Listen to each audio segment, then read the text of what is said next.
Imagine for a moment standing at the edge of a river, holding on tightly to a leaf that's already floating away. Your hands strain, your heart pulls, your mind screams, don't let it go. And yet, the harder you cling, the more painful it feels. That's how so many of us treat love. That's how we treat the one who has walked away. We think if we just hold on tighter, they will come back. But the truth is the opposite. The truth is, when you release that grip, when you finally let go of wanting, needing, begging, something powerful happens. You unlock your own freedom. And with that freedom comes a strength, a calm, a presence that no one can resist. We've all been there, lying awake at night, staring at the ceiling, replaying conversations, replaying moments, replaying where it all went wrong. Maybe you texted too much. Maybe you cared too much. Maybe you lost yourself in trying to keep her, and every thought is filled with the same question: will she come back? That question keeps your heart chained. That question keeps your spirit trapped. And the more you ask it, the further away she drifts. But here's the paradox: when you stop asking, when you stop caring whether she returns or not, when you look in the mirror and say, I will be okay either way, that's when the chains fall. That's when you breathe again. That's when freedom begins. Think about it. Why do we chase so desperately? Why do we beg someone to stay who has already chosen to leave? It's because we've convinced ourselves that our happiness lives in their pocket, that our worth is measured by their affection, that our identity depends on their presence. But isn't that a fragile way to live? Isn't it exhausting? And isn't it unfair to place the keys to your joy in someone else's hands? When you detach, you take those keys back. You reclaim your own life. You say, I am more than someone's partner. I am more than someone's choice. I am enough as I am. And do you know what happens when you live that way? People feel it. She feels it. Have you ever noticed how people are drawn to calm confidence? Picture a room full of noise, full of shouting, full of chaos, and then there's one person sitting quietly at peace, smiling, not bothered by the storm. Who does everyone notice? It's not the loudest voice, it's the calmest presence. And when you stop wanting her so badly, when you stop needing her attention like oxygen, you become that calm presence. You shine differently. You walk differently. You laugh differently. Suddenly, you're not chasing anyone because you don't have to. And ironically, that's when she begins to notice again. That's when she wonders, what changed? Why doesn't he need me anymore? Why does he look so free? That's when curiosity begins to stir in her heart. But let me be clear, this isn't a trick. This isn't about pretending you don't care just to get her back. No, this is about truly letting go. This is about truly deciding that your peace, your joy, your life is too valuable to put on hold for anyone. Because real detachment isn't coldness, it's strength. It's saying, I love you, but I don't need you to survive. I wanted you, but I don't need to chase you. If you return, it's beautiful. If you don't, I will still live fully. That's the voice of freedom. And freedom is magnetic. Maybe right now you feel the ache of loss. Maybe right now you feel like without her, you're half a man. Maybe right now you can't imagine smiling again. But let me promise you something: you will smile again. The ache will fade, the storm will pass, and every tear you've cried will water the soil of a stronger, freer version of you. Because detachment isn't giving up, it's growing up. It's realizing that your life cannot be held hostage by the absence of one person. You are bigger than that. You are brighter than that. And you are worth more than that.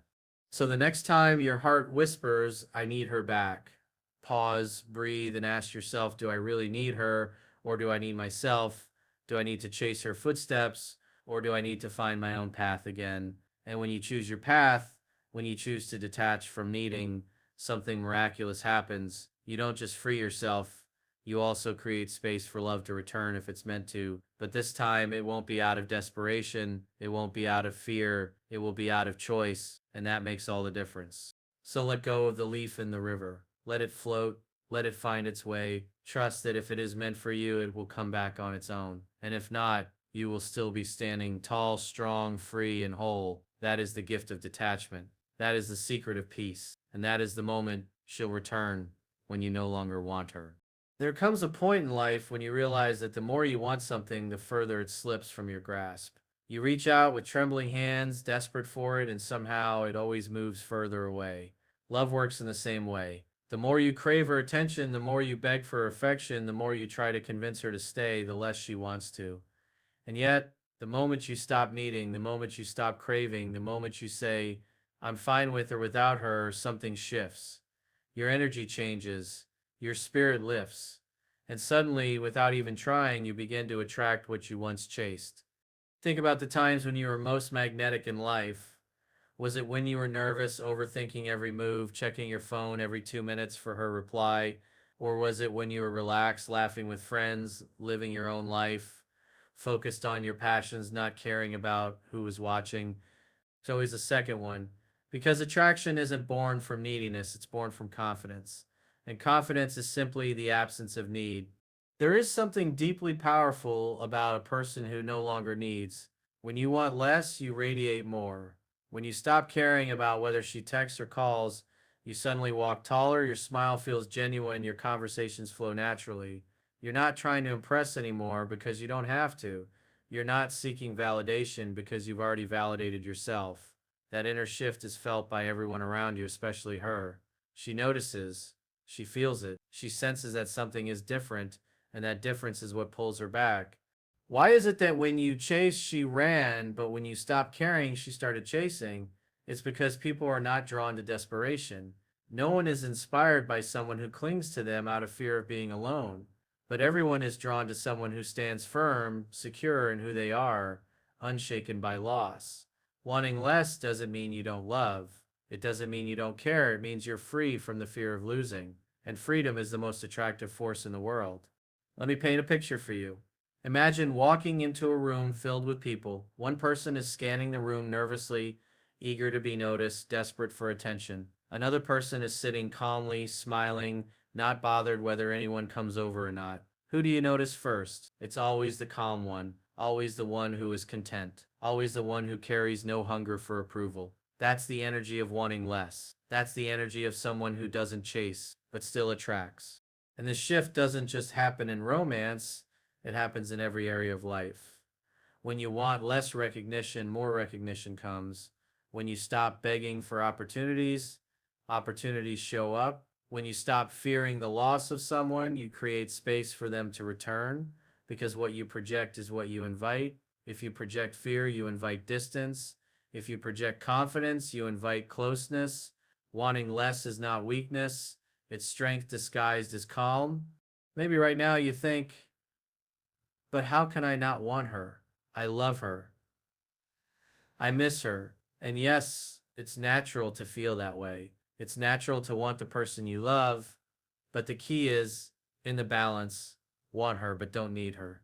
Miss her, but don't collapse without her. Love her, but don't lose yourself for her. That balance is rare, and that balance is powerful. Because when she senses that you love her, but don't rely on her for your identity, she feels safe. She feels respect. She feels the pull to be around you again. There's a saying, the man who needs nothing attracts everything. Think about it. The moment you stop needing her text to feel happy, the moment you stop needing her presence to feel alive, you step into a strength that cannot be ignored. You become self sufficient, and self sufficiency is irresistible. Because deep down, people don't want to be your reason for living. They want to join you in your life, not carry it on their shoulders. When you want less, you remove that weight, and suddenly being with you feels lighter, freer, better. And that's why she returns when you no longer want her. Not because you tricked her, not because you played games, but because your energy transformed. You became whole again.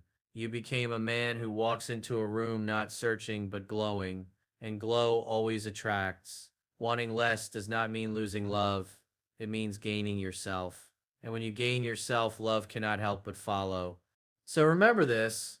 The moment you let go of needing, the moment you let go of chasing, the moment you stand in your own worth without reaching desperately outward, the world changes. She changes. You change. And that's when she begins to turn her head, begins to wonder, begins to drift back toward the light you now carry effortlessly. That's when life shows you the truth. Wanting less attracts more.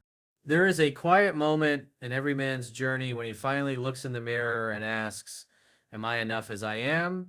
And too often that answer depends on someone else's eyes. We wait for her to say you're worthy. We wait for her to choose us, to approve of us, to love us so we can finally breathe and believe we matter.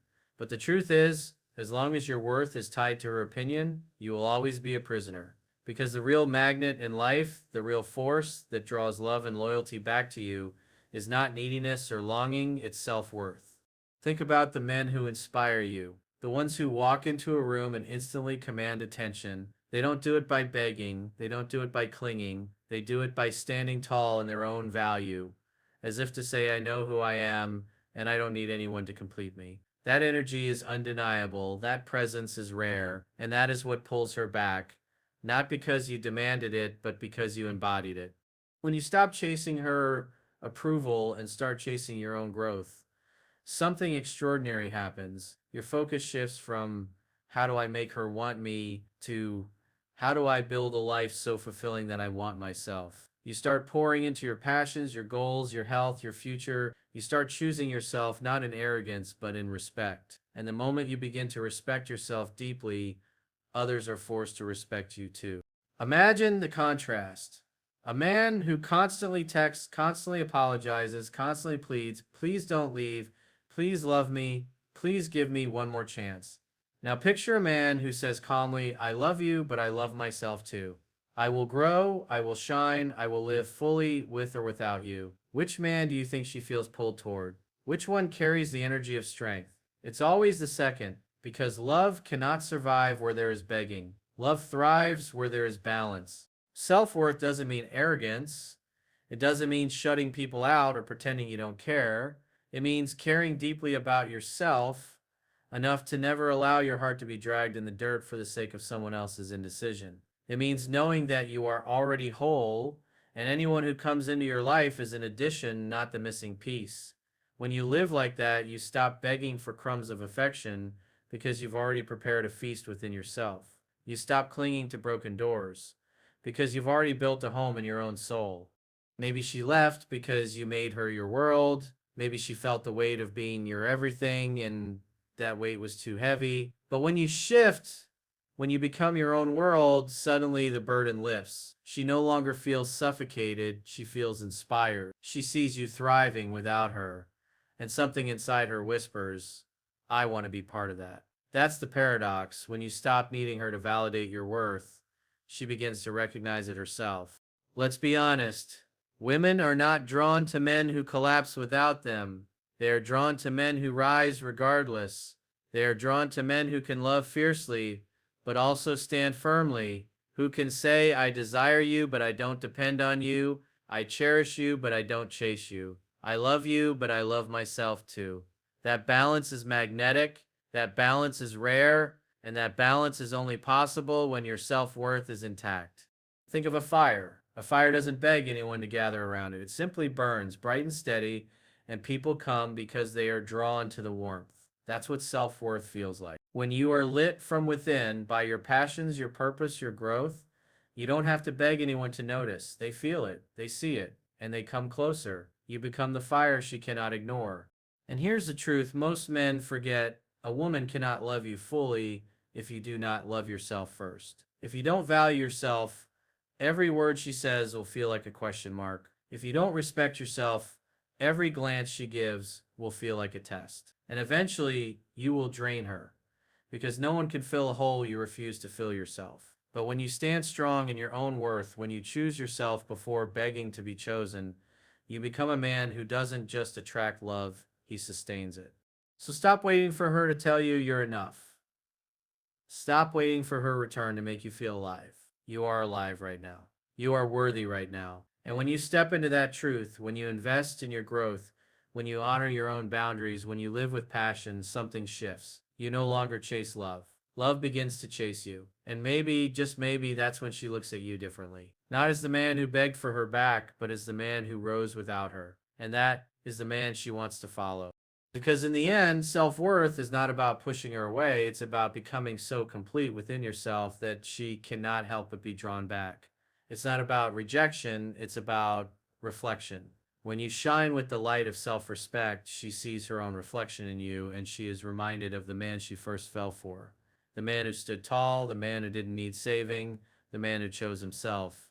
So remember this, self-worth is not a tool to get her back, it is the foundation of your life. But in building it, you just might find that the love you thought you lost begins to return, drawn not to your desperation, but to your strength. That is the magnet. That is the secret. And that is the reason she'll return when you no longer want her. There comes a time when your heart has done all it can. You've tried talking, you've tried holding on, you've tried convincing yourself that if you just say the right words, if you just wait long enough, if you just prove how much you care, she'll come back. But then there's that moment of silence, that heavy stillness, when you finally realize you cannot control another human being's choices. And in that moment, you stand at a crossroads. You can either keep fighting against reality, or you can learn the most powerful act of all, letting go. Letting go doesn't mean you stop loving. It doesn't mean the memories vanish or the feelings disappear overnight. Letting go means you stop carrying what isn't yours to carry anymore. It means you set down the weight of trying to control what was never in your control to begin with. And in that release, in that surrender, you discover peace, you discover strength, you discover freedom. Have you ever held sand in your hand and noticed what happens when you squeeze too tightly? It slips through your fingers. No matter how hard you hold on, the grains escape. But if you open your palm, if you let it rest lightly, the sand stays. Love works the same way. The tighter you grip, the more it runs. But when you loosen your hold, when you trust, when you release, love has the space to stay or return. I know letting go feels terrifying. It feels like you're giving up, like you're surrendering the fight, like you're saying she doesn't matter anymore. But that's not what it means. Letting go is not about denying your feelings, it's about honoring yourself. It's about saying, I cannot make someone choose me. I cannot force someone's heart, but I can choose me. I can force myself to grow. I can redirect my energy from begging for her presence to building my own. That shift changes everything. Look back at your life. How many times did something beautiful arrive after you released something painful? How many times did a door open the moment you stopped banging on the one that refused to budge? Life has a rhythm. Sometimes it requires you to loosen your grip, to trust the flow, to believe that what's meant for you cannot be lost. And when you do, life surprises you, sometimes with new beginnings, sometimes with old love returning, but always with growth. The power of letting go lies in reclaiming yourself. Because when you cling to her absence, you forget who you are. You lose sight of your own strength, your own fire, your own worth. But when you let go, you reclaim your identity. You remember the passions you set aside, the friends you neglected, the dreams you paused. You start living again, not waiting, not hoping, not clinging, but living. And when you live, when you shine, when you grow, that's when she feels it. That's when she looks back and wonders, what happened? How did he become so free? And that's the irony of life. The very moment you no longer need her return is the moment she begins to consider it. Not because you played games, but because you shifted from desperation to strength. Because you stopped begging and started building. Because you stopped clinging and started climbing. Because you stopped trying to control what was never yours to control and instead mastered the only thing that ever was, yourself. Letting go is not the end of love. It's the beginning of power. It's the beginning of clarity.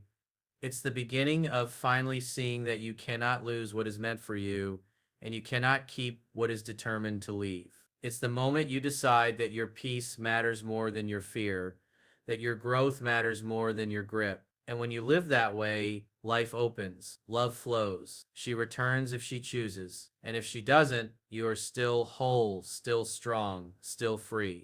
So let go. Let go of the constant checking, the constant hoping, the constant imagining. Let go of the illusion that you can force what is meant to flow. Let go and trust. Because in the end, the deepest truth is this: she'll return when you no longer want her, when your arms are no longer desperate cages but open spaces. And if she doesn't return, you will still have something even greater. You will have yourself. And that is enough.